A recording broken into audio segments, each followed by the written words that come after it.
তো আমাদের নিজের ইউটিউব চ্যানেলকে আমরা নিজেরাই গলা টিপে মেরে ফেলছি। তো আজকে আমি আপনাদের সাথে একটি ভিডিও নিয়ে আলোচনা করতে চাই। তো আমরা নিজের চ্যানেলকে আমরা নিজেরাই গলা টিপে তো মেরে ফেলি। তো এই বিষয়টা আমি আজকে আপনাদের সাথে শেয়ার করব।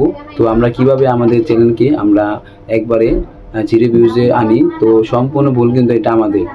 তো সম্পূর্ণ আমাদের ভুলের কারণে আমাদের চ্যানেলে সম্পূর্ণ 0 ভিউজ চলে আসে।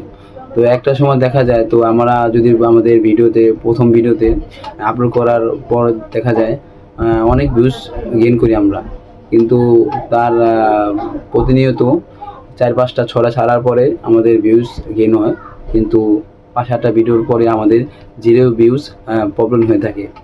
তো এই সমস্যাটাকে শুধু কিন্তু আমাদের কিছু না জানার কারণে আমাদের ইউটিউব চ্যানেলে 0 ভিউজ প্রবলেমটা অবশ্যই হয়ে থাকে। এটা কিন্তু ইউটিউব দায়ী না, এই জন্য কিন্তু আমরাই দায়ী।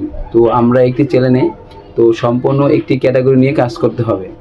আপনি যদি একটি চ্যানেলে আপনি যদি সায়েন্স এবং টেকনোলজি যদি ভিডিও আপলোড করেন, আপনি যদি দেখতেছেন আপনি টেকনোলজিতে ভিউজ 4টা 5টা করে, তো আপনি চাচ্ছেন আপনার ভিউজ বাড়াতে। তো আপনার ইউটিউবের অ্যালগরিদম আপনাকে অবশ্যই মানতে হবে এবং জানতে হবে। আপনি যদি সায়েন্স এবং টেকনোলজি ধারা ভিডিও তৈরি করেন, আপনি কিন্তু চাইলেই আপনি কোথায় ঘুরতে গেলেন, তো আপনি এই ভিডিওটা এখানে আপলোড করা সম্পূর্ণভাবে বাদ দিতে হবে।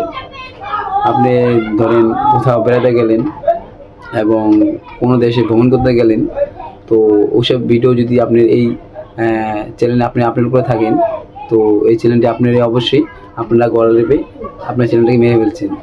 তো আপনি দেখেন আপনার প্রথম ভিডিওতেগুলো অনেক ভিউজ গেইন করতেছে। তো আপনার নির্দিষ্ট একটি ক্যাটাগরি অনুযায়ী আপনাকে কাজ করতে হবে।